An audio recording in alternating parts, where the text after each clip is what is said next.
तो अमृता देवी की यह भावना नहीं थी कि लोग मुझे याद करेंगे, मेरे नाम से पार्क बनेंगे, मेरे नाम के स्टैचू लगेंगे, मेरे नाम इतिहास के पन्नों में लिखे जाएंगे। ये भावना उनकी नहीं थी। इस आंदोलन में नेतृत्व भी उन्हीं लोगों का होना चाहिए जो लोग किसी प्रकार की राजनीति से परे हो। भेड़ों की भीड़ कितनी भी हो, वो भेड़ ही नहीं जाती है।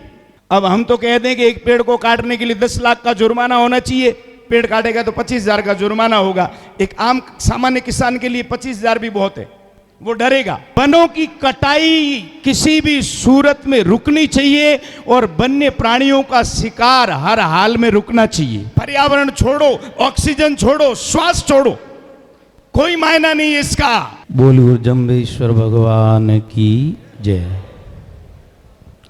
मंच पर विराजमान पूज्य चरण संत वृंद, समाज के समस्त अग्रणी पंक्ति के प्रबुद्ध नागरिकगण, और आज यहाँ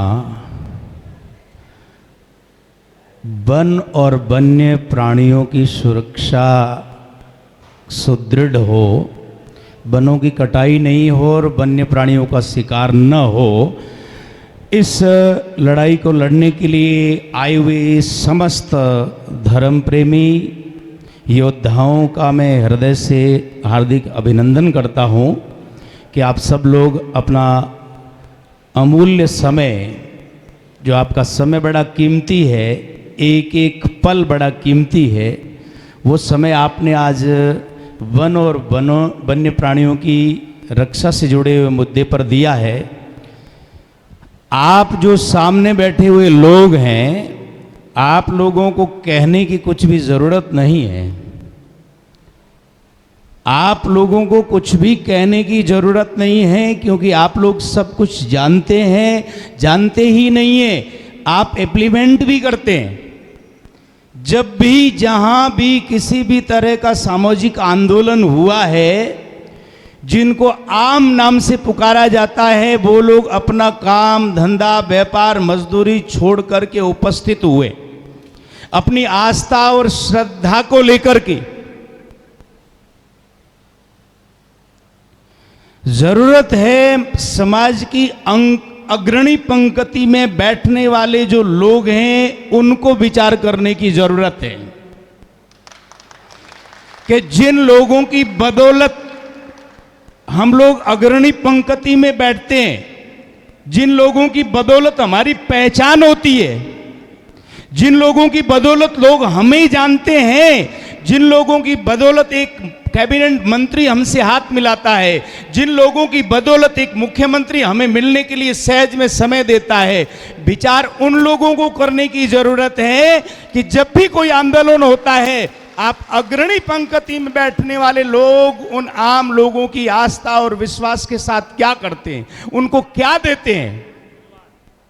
आज मेरा आप लोगों से निवेदन है कि ये जो आंदोलन हुआ है, ये जो आह्वान हुआ है, ये सब किसान लोग हैं, खेती का समय है, 1,000 रुपए देकर के भी मजदूर नहीं मिल रहा है, और अपना काम छोड़ करके, क्योंकि बेड़ा पुड़ रहा बायोड़ा मोती नीप जाए, मैं बरुड़ो वह रात में सुबह बाय दे जिना बाजरी जोर की वह और 2 दिन निकले बच्चे थोड़ी मंदी हो जाए, तो अपना इतना महत्वपूर्ण समय भी छोड़ करके और आप लोगों के आह्वान पर ये यहाँ आए हैं, तो इनकी आस्था और इनके विश्वास का मोल इनको मिलना चाहिए। और इनकी आस्था और विश्वास एक ही है कि वनों की कटाई किसी भी सूरत में रुकनी चाहिए और वन्य प्राणियों का शिकार हर हाल में रुकना चाहिए।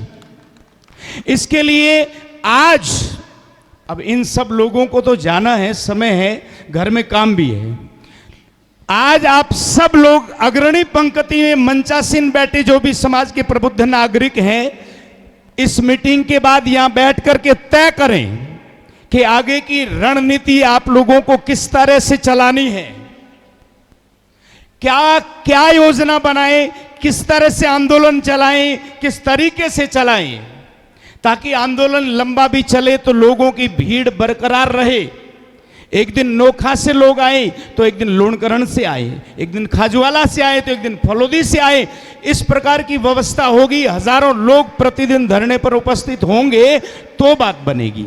और इसके लिए एक डेलीगेशन बनाए, एक ऐसे लोगों का एक नेतृत्व मंडल बनाया जाए जो निष्काम और निष्कपट हो, जिनकी एक ही भावना हो, और वो भावना है जो गुरु महाराज ने कही है। जैसे अमृता देवी के नेतृत्व में 363 लोग शहीद हुए, तो अमृता देवी की ये भावना नहीं थी कि लोग मुझे याद करेंगे, मेरे नाम से पार्क बनेंगे, मेरे नाम के स्टैचू लगेंगे, मेरे नाम इतिहास के पन्नों में लिखे जाएंगे।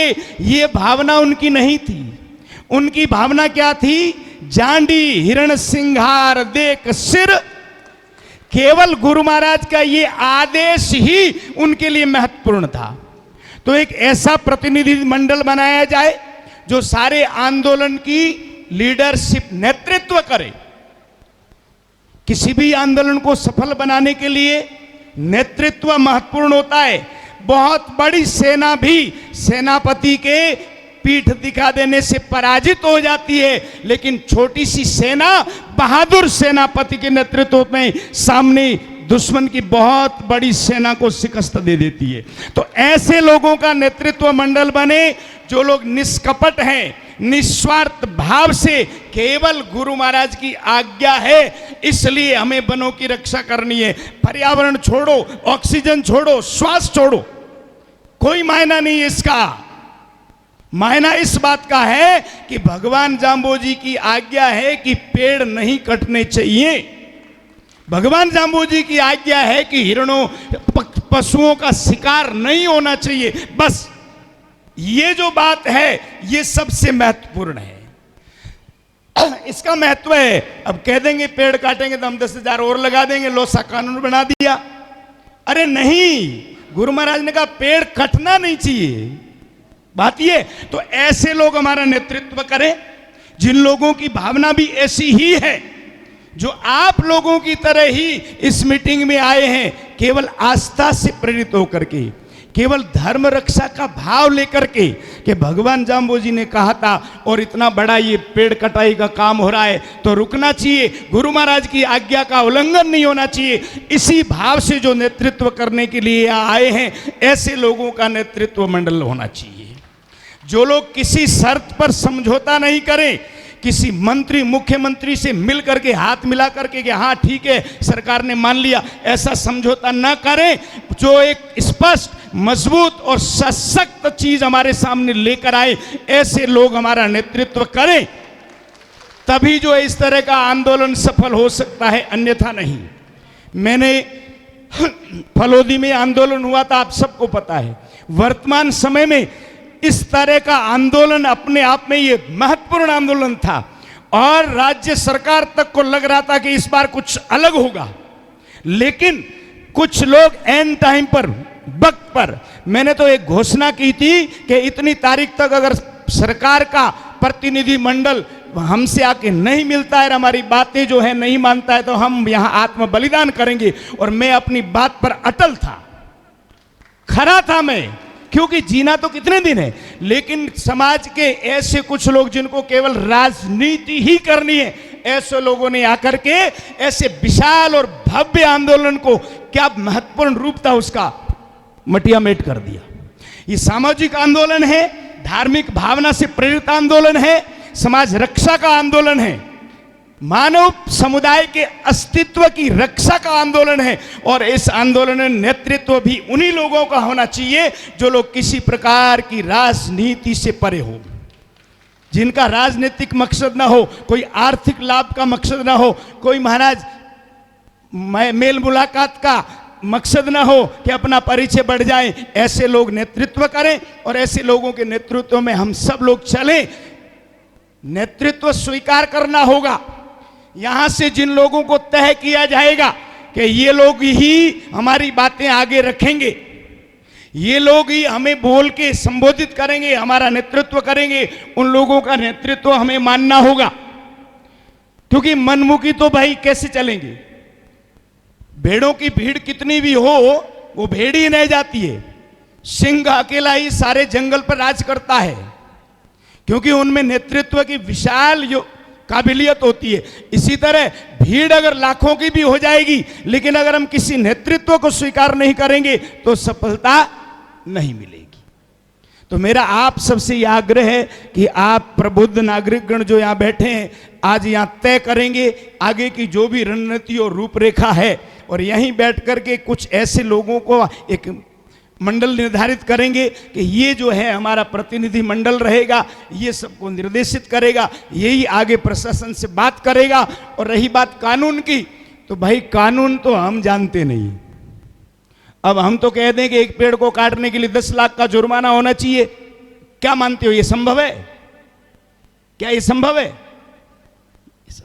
इसके लिए हमारे बहुत से लोग जो न्यायविद लोग हैं, न्यायालयों में बैठ करके न्याय करते हैं, हाई कोर्ट सुप्रीम कोर्ट में बैठ करके अनेक प्रकार के न्याय की लड़ाइयाँ लड़ते हैं, ऐसे काबिल होनहार न्यायविदों से, वकीलों से सलाह कर लें कि किस तरह का कानून बन सकता है, किस हद तक कानून बन सकता है, सरकारें आसानी से किस तरह के कानून बना सकती है।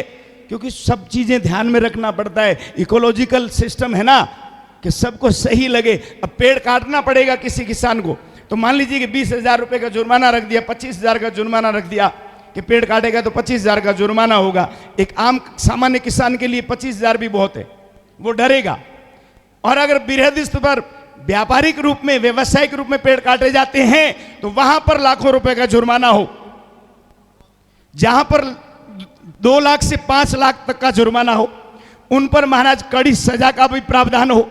और साथ में यह भी होना चाहिए, कानून बनने से नहीं होगा, कानून में राज के जो कारिंदे हैं, जो धरातल कानून को इम्प्लीमेंट करते हैं, लागू करते हैं, उन लोगों के खिलाफ भी कानून बनना चाहिए। कि अगर मान लीजिए किसी रेंजर के हलके में पेड़ कटता है, तो रेंजर के खिलाफ भी कानूनी कार्रवाई होनी चाहिए।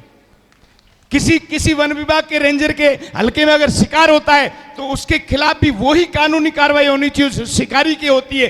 तब वो लोग उसको इम्प्लीमेंट करेंगे, तब काम होगा। तो आप सब लोग आए हैं, आपका बहुत बहुत धन्यवाद है। लेकिन आगे भी आपको इस जोश को बरकरार रखना। केवल आज यहां आ जाने से बात नहीं बनेगी, ध्यान रखिएगा। केवल आज यहां आने से बात नहीं बनेगी। हो सकता है काम बन जाए 10 दिन में, हो सकता है कि 10 महीने भी लंबा चलना पड़े। तो आपको ये जोश ऐसे ही बरकरार रखना पड़ेगा। और यहां ये तय, आज रणनीति सारी तय करके ही इस सभा का विसर्जन कीजिएगा, तभी इस सभा का सफलता है। तभी इन लोगों की आने की जो है सफलता होगी कि इनका आना यहाँ जो मकसद है वो सफल हो पाएगा। तो यहाँ आगे की रणनीति के बारे में भी तय करके और सब लोगों को ये सूचित करने की भी ये रणनीति रहेगी। हर गांव में 5-10 लोगों की एक कमेटी बनाई, वो लोगों पर जिम्मेदारी रखी कि आपको गांव से इतने लोगों को प्रतिदिन भेजना है। लोग धरने पर बैठेंगे तो उनके लिए रहने की, करने की सारी प्रबंध व्यवस्था है। वो प्रबंध व्यवस्था तो करने वाले बहुत बैठे हैं समाज में। भामाशाह, हमारे बड़े बड़े भामाशाह बैठे हैं। देखो बनवारी जी डेलू बैठे हैं, हमारे अध्यक्ष महोदय जी बुढ़िया जी बैठे हैं, हमारे राजाराम जी धारणिया साहब बैठे हैं। ये बिजनेस टाइकून है समाज के, राम स्वरूप जी बैठे हैं। जो लोग एक किसान परिवार से उठ करके बहुत बड़े बिजनेस स्थापित किए, जो समाज के लिए एक प्रेरणा है, समाज के लिए एक प्रेरणा स्रोत है। सुनील जी बांबू बैठे हैं, एक सामान्य किसान परिवार से आकर के आज कम से कम 100 लोगों को मजदूरी दे रहे हैं अपने प्लांट में। तो ऐसे लोग, इस तरह की व्यवस्था करने के लिए तो आपको जाने की कहीं जरूरत नहीं है। बस जरूरत है कि जो हमारा नेतृत्व मंडल बने, वो भी ऐसे ही निष्काम और निष्कपट ईमानदार व्यक्तियों का होना चाहिए, ताकि समाज को कुछ अच्छा लाभ प्राप्त हो सके। बोली गुरु जम्बेश्वर भगवान की जय।